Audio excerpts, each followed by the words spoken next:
traditional owners on the lands on which we meet. I pay my respects to elders, past, present and emerging. I'd also like to acknowledge all of those in the audience who have a lived experience of ADHD. This has been a long journey for everyone. Many in the audience, a much longer journey than for me as in working in the field. So, congratulations to you all on your continued efforts, your continued advocacy, and really staying the course to get us to this point today. So, I'd like to really thank the Deputy Mayor, Di Bain, City of Perth, for hosting this lovely evening. I can't wait to see it all lit up in orange this evening. It's going to be really fantastic, and thank you to ADHD WA for allowing us to piggyback on their celebrations for ADHD Awareness Month. It's been an amazing opportunity for us to come over from the east. A number of us have come over. And really, well done Michelle and well done Antonella for all your efforts and the whole of ADHD WA in driving things forward for such a long time with such persistence, and even now moving into clinical care as well as advocacy, which I think is just tremendous. So props to you all. So of course, why we're here today is to launch the ADHD clinical practice guideline. It's an evidence-based guideline developed in accordance with the procedures of the National Health and Medical Research Council. It has been quite the journey.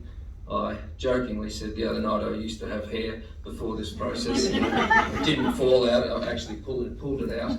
But the reality was it was heading that way before. There's been a huge number of people involved. As I said, I've been privileged to lead this on behalf of ADPA, but it really has been a massive collaborative effort across the whole of the country and the breadth of those involved in the care and treatment of people with ADHD, as well as those with lived experience. And when you are lucky enough to crack open the hefty document or download it, you'll see that it has been endorsed by nearly all of the major medical associations and allied health professional groups and those with lived experience.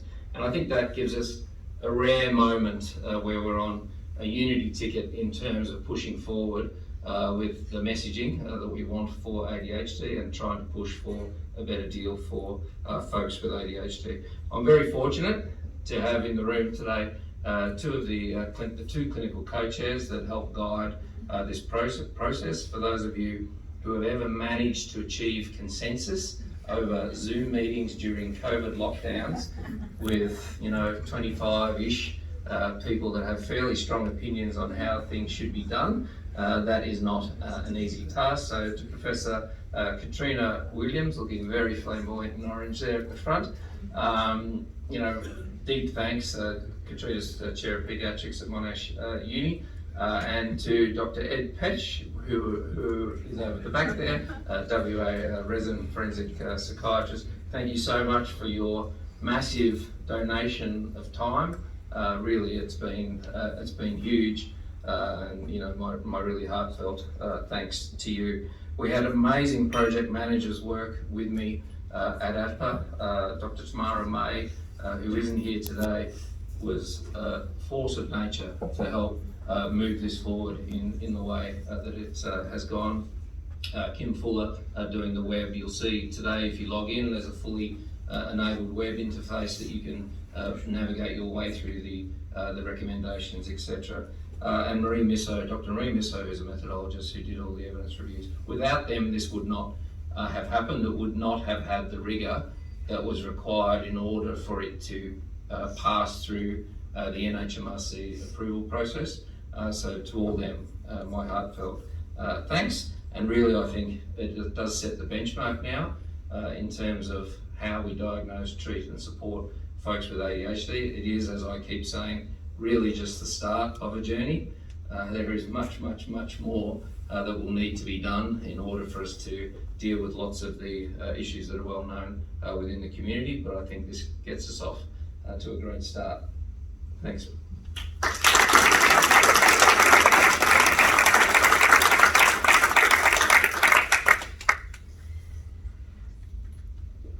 We're going to hear a message now from the Federal Health Minister, Mike Butler.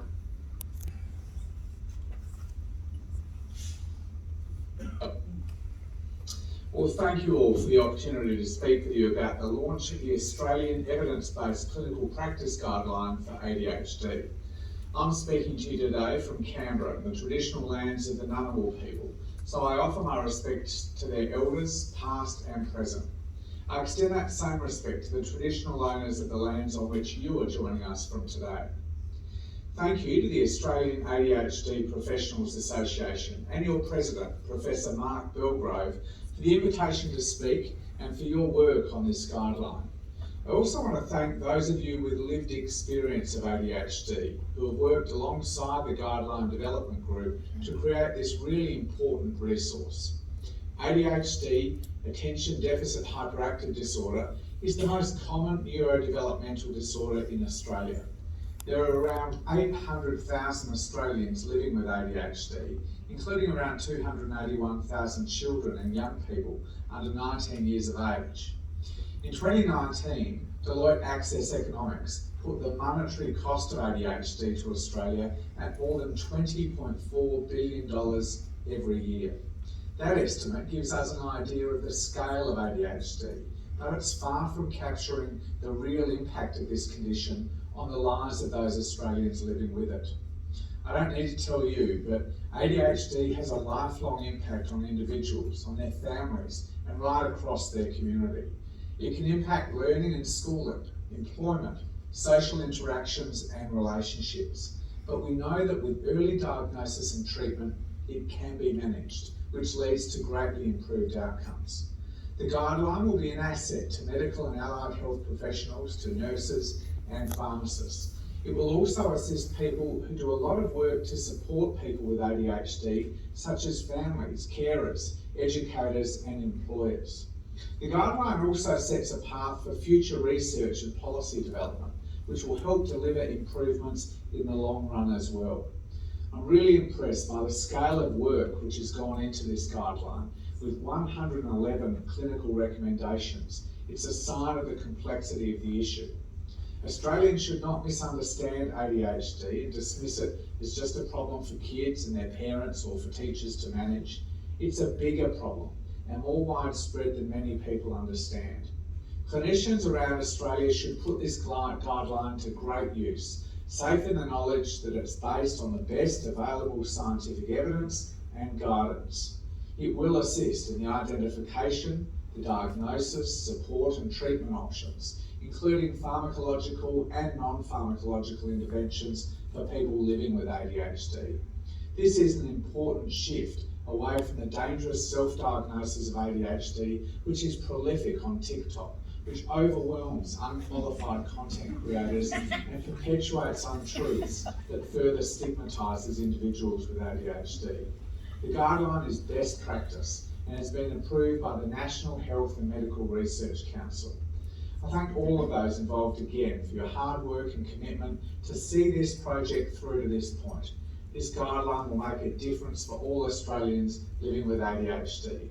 It will help clinicians make evidence-based decisions to assist with diagnosis, treatment and long-term management of the condition.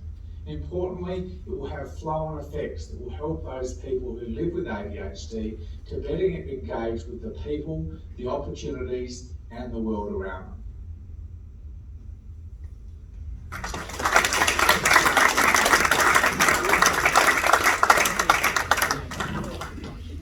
Mark, how important is the federal government's support? Yeah, look, we couldn't have done it obviously without the support of the federal government. We were fortunate to get a tranche of money. I think it was back in 2016. It wasn't a huge amount. It was $1.5 million. I think at ADPA we've managed to leverage that really well and deliver a lot on it, including the Deloitte Access Economics report that the Minister spoke of, and a whole range of other things as well. So absolutely critical to both the current project, but also naturally to where we go in the future. Wouldn't it be great to see that amount of money put into research $30 billion, it's an extraordinary number. What will it mean for the doctors, the psychologists, psychiatrists, other people working in this space? Well, I think as the Minister says, it gives them certainty that the evidence presented within the guideline represents the state of the art. It's the best knowledge that we have within the discipline at the moment. That's not to say other knowledge won't emerge. We will revise the guideline within 5 years as required by the NHMRC process, but it lays out the current evidence in excruciating detail for those who might wish to delve into it. There is also a 450 odd page accompanying technical document which guarantees as an insomnia cure. And you know, I think we're just super proud of it. It's you know, it's really thorough. It's been really rigorously formulated.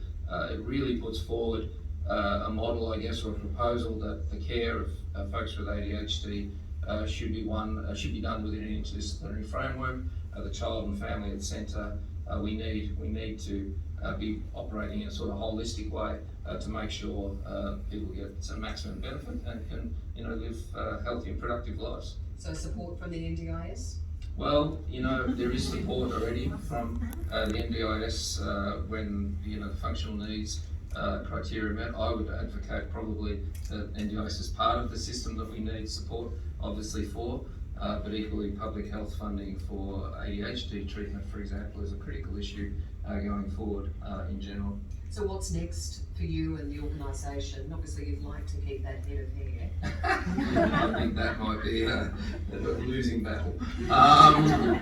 Yeah, look, the next phase currently is we are in the dissemination phase, as you're all witnessing. And again, as agreed with the NHMRC, we have a process outline by which we take the guideline, disseminate and then implement. The implementation phase will require additional funding for us to allow us to do some of the types of things that we hope to be able to do, including discussions about, you know, how best should we configure care models for ADHD, who should be involved in the treatment, how should we be training the workforce going forward to be able to deal with the incredible backlogs that there are within clinical services. There's a whole range of big discussions, and I think actually this trip to Perth's been incredibly useful for Emma, I didn't acknowledge, Associate Professor Emma Shaviris and Katrina and others to formulate our thinking going forward. And you know, I'm moving to thinking that something like a national summit where we can get all the relevant stakeholders together and work towards thrashing through some of these issues is going to be pretty critical. As I said, this is the starting point really of the journey, and there's more to be done. Takes a village, as they say. Definitely. Thank you for sharing your thoughts with us.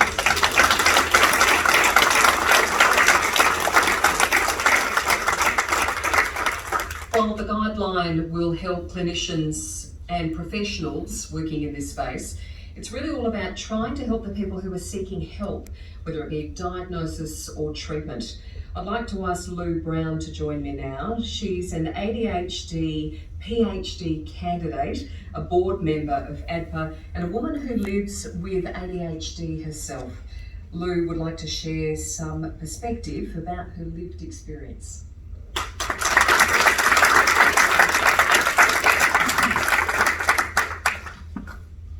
When I was about 10 years old, my mum gave me a book called Look Before You Leap. Although I didn't read the book because I actually couldn't sit still that long, she wanted me to slow down and stop being so impulsive. You see, from the moment I could walk, I was always on the move, constantly exploring the world around me. By the time I was 2 years old, or 2 years and 3 months, I was a seasoned escape artist.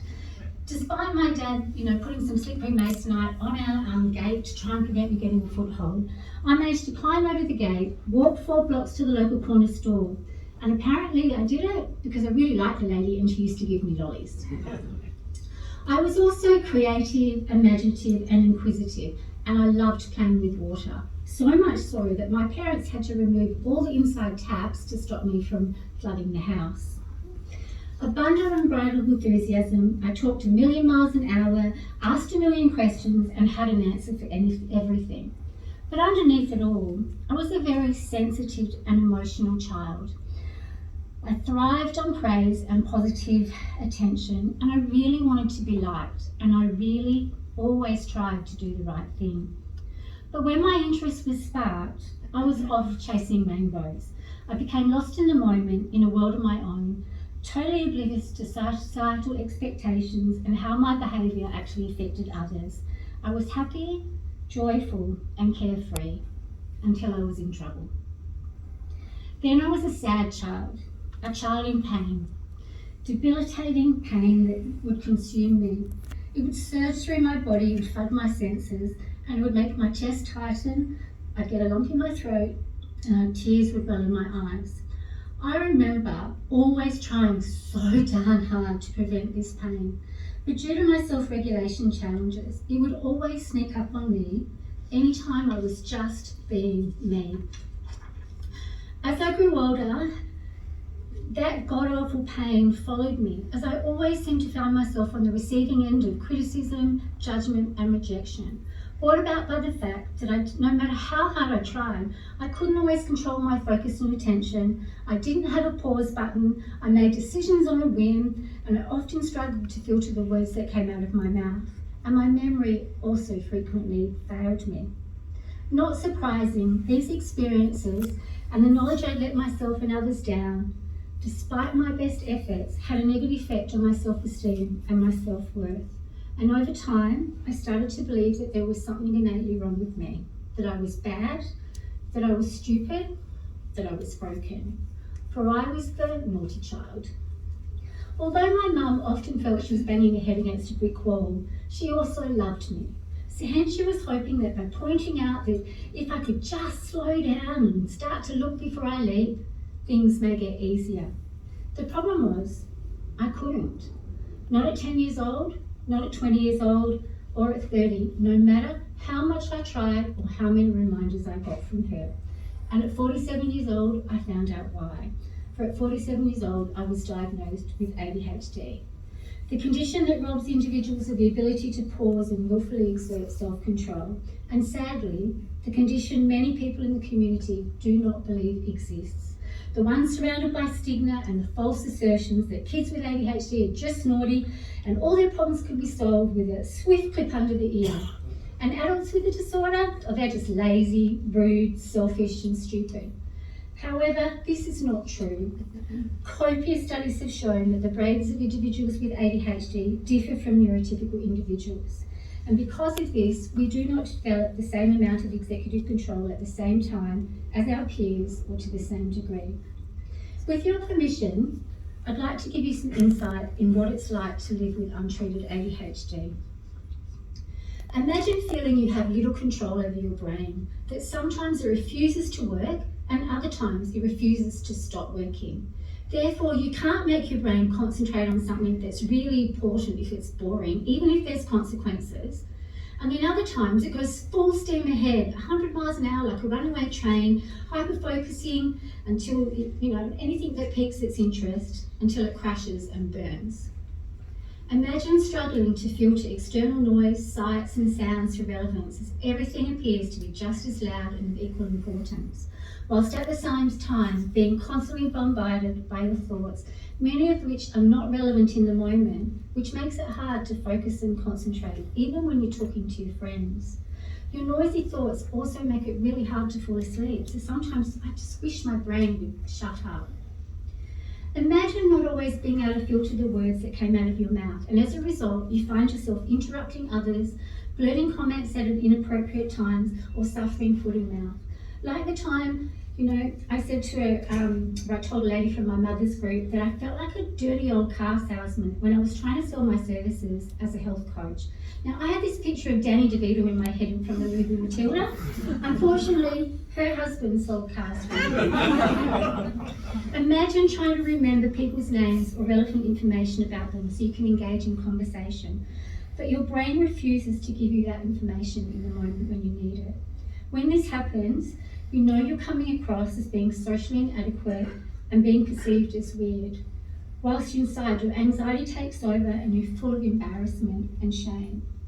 And finally, along with being constantly in trouble for not being able to look before you leap, always being told to try harder, sit still, focus, even though you're trying your darndest. Imagine what all these experiences have on your mental health, your self-worth, your well-being, especially when you already have emotional regulation challenges. This is the effect it had on me. I grew up feeling ashamed, inadequate, and flawed. Over time, and as a result, I developed anxiety and depression, as well as binge eating disorder, and I became morbidly obese. And I started to self-medicate with alcohol as a means of dealing with my crippling self-doubt and the pain I felt inside. And there were times when I considered ending it all. Even when I started to get all my challenges, well, not all of them, but lots of things in my life under control and began to achieve my goals, like I ran a whole hospital overnight as a clinical nurse manager. My undiagnosed ADHD still negatively affected me in so many ways. And as a result, I found myself regularly drowning in that god-awful black hole and wondering if I would ever be able to climb out. And it's not a place I would want anyone to go. And thankfully, I don't go there anymore. Being diagnosed with ADHD and receiving evidence-based treatment and support was a godsend.